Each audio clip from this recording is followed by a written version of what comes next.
হরে কৃষ্ণ, রাধে রাধে। মৌহারায় চ্যানেলে স্বাগত বন্ধুরা।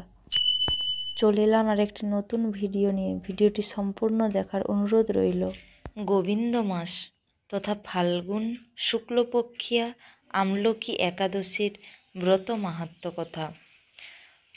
ব্রহ্মাণ্ড পুরাণে মান্ধাতা ও বশিষ্ঠ সংবাদে ফাল্গুন মাসের শুক্লপক্ষিয়া একাদশীর মাহাত্ম্য বর্ণিত হয়েছে।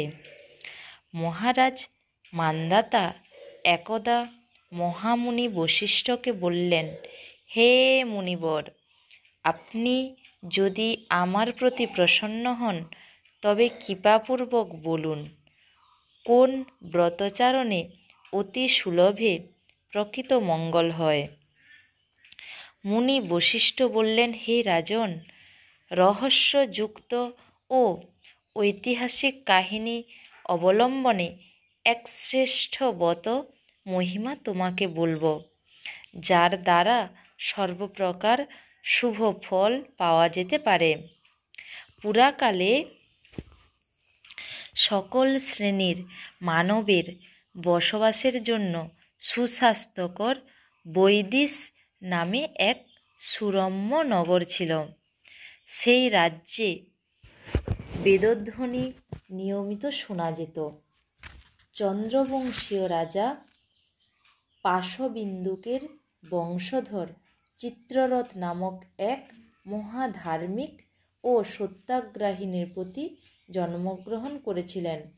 সেই রাজা শৌর্য, বীর্য, ঐশ্বর্যশালী ও শাস্ত্রজ্ঞ পণ্ডিত ছিলেন। রাজার রাজত্বকালে রাজ্যে কোনরূপ অমঙ্গলকর ঘটনা, চুরি ডাকাতি কিছুই হতো না। প্রজাগণ সকলেই বিষ্ণু ভক্তি পরায়ণ ছিলেন এবং একাদশী ব্রত পালন করতেন। বৎসরান্তে ফাল্গুন মাসের শুক্লপক্ষিয়া দ্বাদশী যুক্ত আমলকি একাদশী ব্রত এসে উপস্থিত হলে তৎপর সেই একাদশী মহাফল প্রদায়িনী জেনে রাজা প্রজাদের অর্থাৎ আবাল বৃদ্ধ বনিতা পর্যন্ত সকলকে বললেন, আজ আমলকি একাদশী।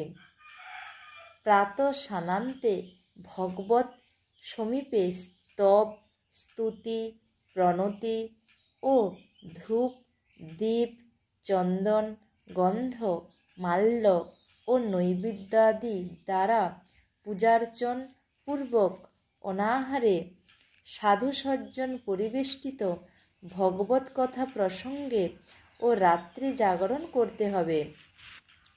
তাই সারাটা দিন প্রজাদের নিয়ে বিষ্ণু মন্দিরে হরি কীর্তনে ব্যস্ত থাকায় এবং রাতে জাগরণকালে হঠাৎ এক ব্যাধ মন্দিরে এসে উপস্থিত হয়। সেই ব্যাধ প্রতিনিত্য কত জীব জন্তু হত্যা করত। সেই দিন কোনো জীবজন্তু হত্যা করতে পারেনি।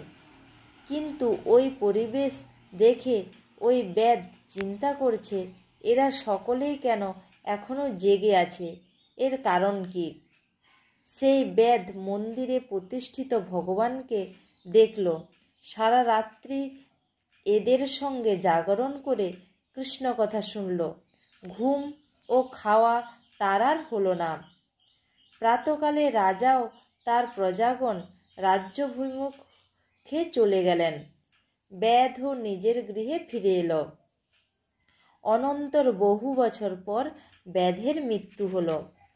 একাদশী ব্রত পালন, ভগবত মন্দিরে জাগরণ ও ভগবত কথা শ্রবণের ফলে পরবর্তী জন্মে অশ্ব, গজ, রথ ও পদাতিক সৈন্যযুক্ত জয়ন্তীনগরে বিদুরথ রাজার পুত্র বসুরথ নামে সেই ব্যাধ জন্ম পরিগ্রহ করে। বহু সদ্গুণে পরিপূর্ণ রাজা বসুরথ দান্ত, ক্ষমাশীল, ধৈর্যশীল, সত্যনিষ্ঠ ও বিষ্ণু ভক্তিপরায়ণ ছিল। সেই ধর্মপরায়ণ সদ্গুণ সম্পন্ন রাজা একদা মৃগয়া করতে গিয়ে বনের মধ্যে এক তৃণগুল্ম মণ্ডিত কূপের মধ্যে পড়ে যায়। ক্ষুধায় প্রপীড়িত রাজা বাহুর ওপর মাথা রেখে ঘুমিয়ে পড়ে। এমন সময়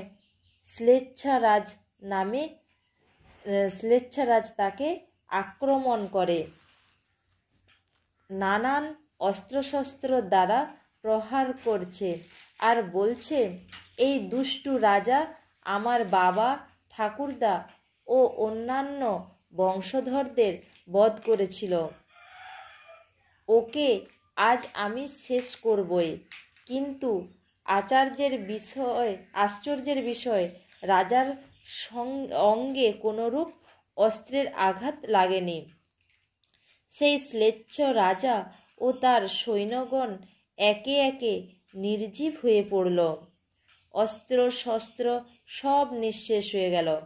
এমন সময় তার সম্মুখে রাজার শরীর থেকে এক দিব্য জ্যোতির্ময়, দিব্য গন্ধযুক্তা, নানা অলঙ্কারে বিভূষিতা পরমা সুন্দরী রমণী উদ্ভূতা হলেন।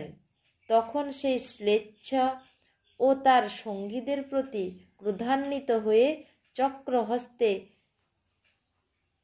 মস্তক ছেদন করে অন্তর্হিত হলেন। রাজা কিন্তু তখনও নিদ্রিত ছিল।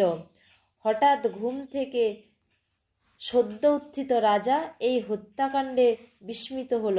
রাজা বলতে লাগলো, অহো, কে আমায় প্রবল শত্রুর হাত থেকে রক্ষা করলেন? কে এমন পরম হিতৈষী আছেন দেখে আমি তার প্রতি চিরকৃতজ্ঞ। এমন সময় আকাশবাণী হলো, কেশব ভগবান ছাড়া শরণাগত কে রক্ষা করতে পারেন? রাজার ওই দৈববাণী পেয়ে গৃহে ফিরে গিয়ে সেই দিন হতে আরও শ্রদ্ধাযুক্তভাবে ভগবৎ চিন্তায় দিনাতিপাত করতে লাগল। অবশিষ্ট কাল ইন্দ্রিয়ের ন্যায় নিষ্কণ্টক রাজ্য পালন করে দেহ ত্যাগান্তে বৈকুণ্ঠ ধামে স্থান হয়েছিল।